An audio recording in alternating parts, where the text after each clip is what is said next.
This is the Tom Baby Tales, and I'm your host, Shannon Evans. I write about a small town in northeast Mississippi called Columbus, and sometimes I write about the rest of the state. This is a unusual one that I've not heard anybody tell this story, but I thought I'd share it tonight. It's called A Family's Journey Through Global Upheaval, the Ossipoff story. Now, I'm going to ask you, what do you think the FBI, the CIA, Daniel Boone, and the fated Russian Czar Nicholas II have to do with Columbus, Mississippi and Friendship Cemetery? Let me take you on a good old-fashioned Mississippi bird hunt. That's what we say when we're going to take you on a roundabout trip to tell the story. Colonel Nicholas Ossipoff, an aristocratic Imperial Russian army officer, was made a military attaché to the Russian embassy in Tokyo, Japan in 1909. Nicholas Sr., wife Glafira Alexandrovna Bushoff from Ekaterinburg, Russia, and I know I'm butchering these names, and their 2-year-old son, Vladimir, moved to Tokyo from Petrograd, Russia. Their second son, Anatoly Nicholas Ossipoff, who we'll talk about it in more detail later, was born February 13th, 1911 in Tokyo, Japan. The family would return periodically to Petrograd to visit family and friends and were there during the Revolution of 1917. But they returned to their home in Japan, where the boys attended school in the English language Catholic schools. The one called, I believe it was called St. Joseph's.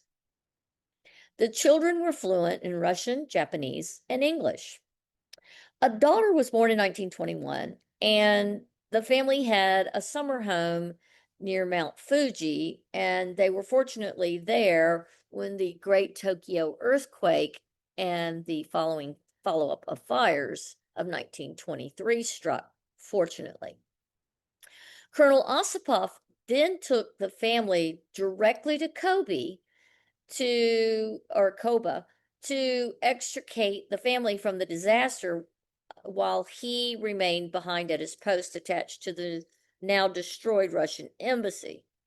So his wife and children were placed on a German ship that took refugees first through Yokohama before crossing the Pacific and landing at Honolulu first, and then continuing on to San Francisco, California, which was their final destination.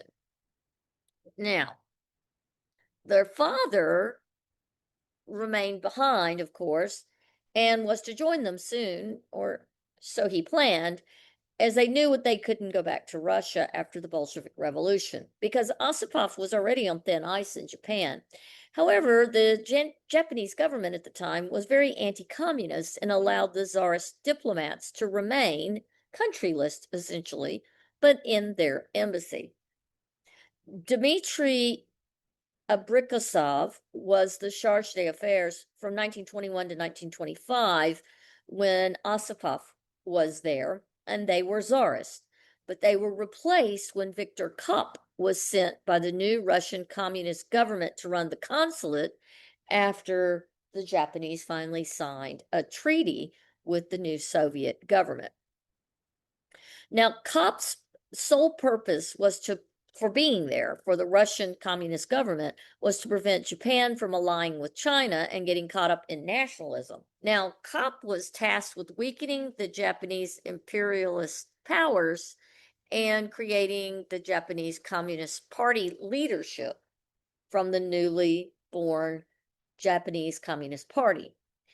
His official henchman for executing these plans was a guy named Comrade Kuznetsov, a Soviet official. He'll come into play later. By now, Colonel Ossipoff is living in Kobe, and no longer associated with the consulate. Instead, he's running a refugee organization for the 300 or so Russians still stuck in Japan after the fall of Kerensky and the Soviet-Japanese treaty signature.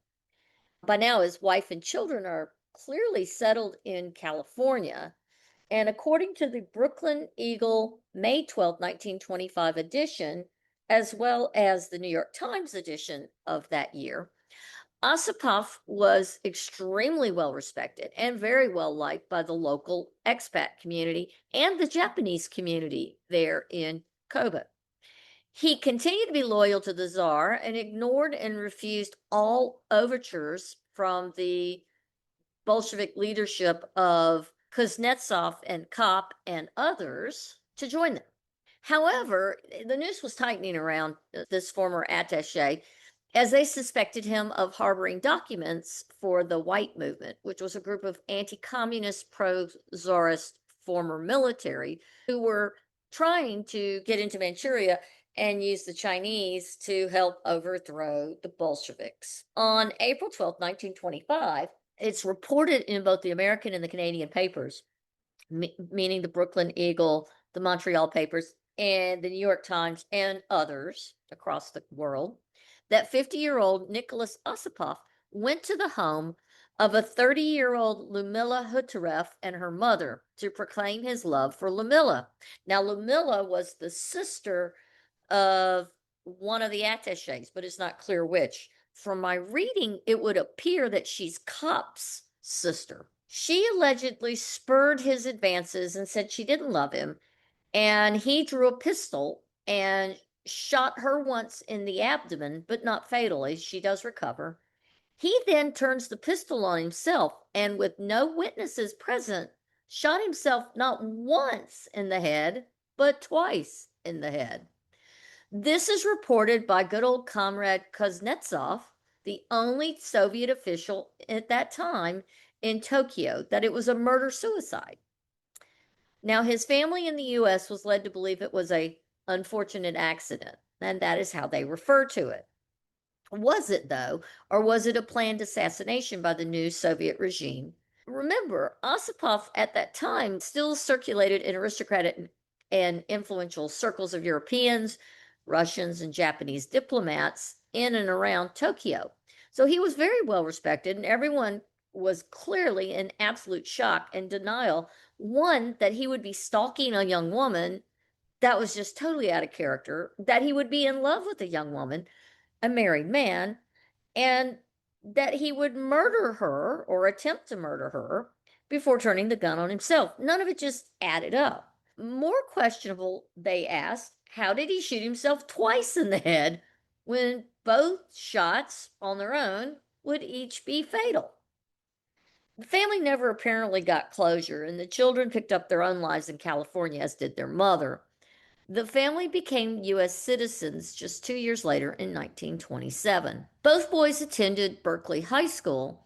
Vladimir eventually graduated from Berkeley and then attended the University of California at Berkeley and became a noted architect and built a life and a very successful architecture business in Hawaii, where he became quite known for his Frank Lloyd Wright influences upon open island home designs. But we want to focus on Anatoly Nicholas, or Nick, who graduated from Compton High School in 1930 or 1931 because their mother had remarried, and Nick and baby sister Olga moved to Compton with the mom and the new husband.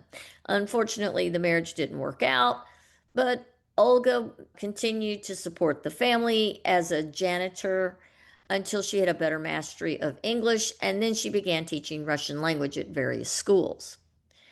Nick then went to work before entering UCLA after high school.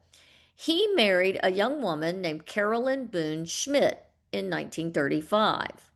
Carolyn was the great great granddaughter of famed outdoorsman and pioneer Daniel Boone.